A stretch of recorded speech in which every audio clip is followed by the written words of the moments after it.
Assalamualaikum warahmatullahi wabarakatuh. Halo teman-teman, perkenalkan nama saya Lestari. Saya dari kelas 11-2. Di sini saya akan menceritakan tentang perang dalam diri manusia. Buku ini ada lebih dari satu judul, tapi saya mau memilih judulnya Manusia, Domba atau Serigala sih. Banyak yang percaya manusia adalah domba. Ada juga yang percaya manusia adalah serigala. Kedua keyakinan itu sama-sama berasal yang meyakini manusia adalah domba. Cukup menunjukkan fakta betapa manusia mudah dipengaruhi untuk melakukan perintah. Meskipun itu membahayakan dirinya sendiri, betapa manusia sudah menuruti kepemimpinannya. Menuju peperangan yang hanya menyebabkan penghancuran, betapa manusia telah mempercayai segala jenis omong kosong, betapa manusia telah mempercayai segala jenis omong kosong jika tampaknya kuat dan didukung kekuasaan, mulai dari pergerakan, penderitaan atau raja hingga suara lembut, pembujuk rahasia atau yang tak terlalu rahasia. Sepertinya mayoritas manusia memang kekanak-kanakan, setengah sadar yang bisa dibujuk, yang rela menyerahkan kehendak kepada siapa saja, yang bersuara mengancam atau manis.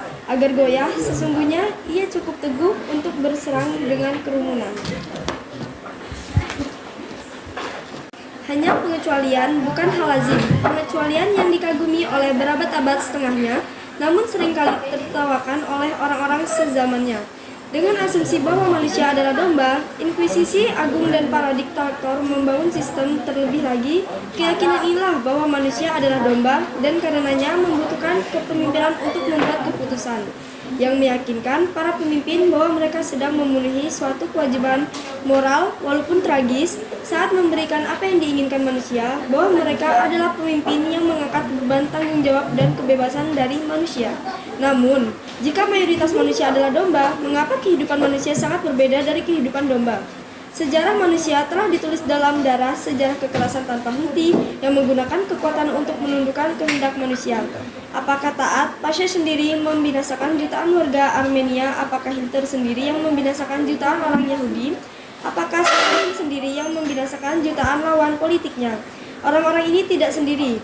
Ada ribuan orang yang membunuh diri mereka, menyiksa diri mereka, yang melakukan tak hanya dengan sukarela, namun dengan senang hati. Tidakkah kita melihat kebiadaban manusia kepada sesamanya di tengah peperangan yang keji, dalam pembunuhan dan pemerkosaan, dalam eksploitasi jahat si kuat terhadap si lemah, dan domba melakukannya bukan karena mereka menikmati, namun karena ingin patuh. Bahkan kemudian para pembunuh harus mengarang cerita bahwa alasan mereka mulia, karena sedang mempertahankan diri dari musuh-musuh yang biadab. Mereka sedang membalaskan dendam anak-anak yang dibayonet, wanita-wanita yang diperkosa, dan kehormatan yang dilanggar, supaya mayoritas domba bertindak bagai serigala. Penjelasan ini terdengar masuk akal, namun masih sangat meragukan. Tidakkan itu berarti ada dua ras manusia, katakanlah serigala ada dua domba. Apalagi bagaimana domba bisa sangat mudah dibujuk supaya bertindak seperti serigala jika itu tidak ada di dalam sifatnya. Bahkan menegaskan bahwa kekerasan dihadirkan kepada mereka sebagai tugas suci. Asumsi kita tentang serigala dan domba mungkin tidak dapat dipertahankan. Benarkah serigala mewakili ciri dari sifat manusia? Hanya saja lebih tampak daripada mayoritas manusia. Sekarang jawabannya pertanyaan ini penting sekali karena bangsa-bangsa bermaksud menggunakan kekuatan paling dahsyat untuk memusnahkan musuh-musuh. Padahal mereka sendiri bisa turun hancur binasa jika kita meyakinkan bahwa secara inheren sifat manusia memang rentan membinasakan dan kebutuhannya menggunakan kekuatan dan kekerasan berkarakter di dalamnya, maka kita akan makin tak kuasa mempertahankan diri dari kebrutalan yang terus meningkat ini. Mengapa menentang serigala padahal kita semua adalah serigala? Hanya saja sebagian lebih serigala daripada yang lain. Saya yakin bahwa semua pertanyaan ini memiliki jawaban-jawaban yang khusus, dan kita jangan puas dengan spekulasi yang umum dan abstrak mengenai kebaikan inheren versus kejahatan inheren dalam diri manusia. Psikologi dalam menyediakan cukup materi klinis dan hipnotis yang berguna untuk menegakkan fakta-fakta berikut. Ada suatu tipe kepribadian khusus, tidak langka, namun juga tidak umum, yang mencintai, menghancurkan, dan kematian. Manusia dalam tipe ini merasakan kepuasan paling dalam saat dia bisa membunuh dan menyiksa. Semua energinya diarahkan untuk menghancurkan, walaupun dia seringkali tak membiarkan dirinya sadar dari sifat nafsu ini, yang disebut necrophiles. Orientasi mencintai kematian ini bisa dijelaskan dan dipahami dalam dinamikanya. perwujudannya, dan mulanya.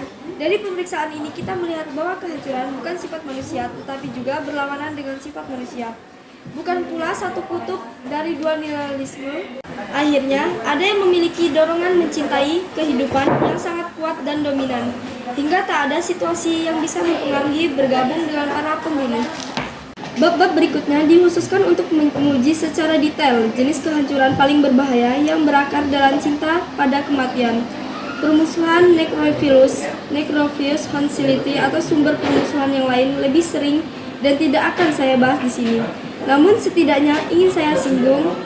Yang pertama, permusuhan sebagai respon atau ancaman terhadap nyawa, martabat, harta, dan lain-lain. Seseorang permusuhan ini disebut permusuhan reaktif, yakni permusuhan dalam pertahanan hidup. Yang kedua, kehancuran untuk menembus dalamnya rasa tak berdaya dan tidak mampu. Ini juga ditemukan dalam diri seseorang yang merasa tak mampu mempengaruhi atau mengubah orang-orang dalam keadaan yang nalar, cinta, teladan, dan lain-lain. Tetapi tak sanggup menoleransi perasaan tidak mampu yang diakibatkannya sehingga menggunakan paksaan yang beri dirinya ilusi kekuatan. Nah, itulah cerita dari manusia, domba, atau serigala. Baiklah, terima kasih teman-teman yang telah mendengarkan cerita dari saya. Saya ucapkan wassalamualaikum warahmatullahi wabarakatuh.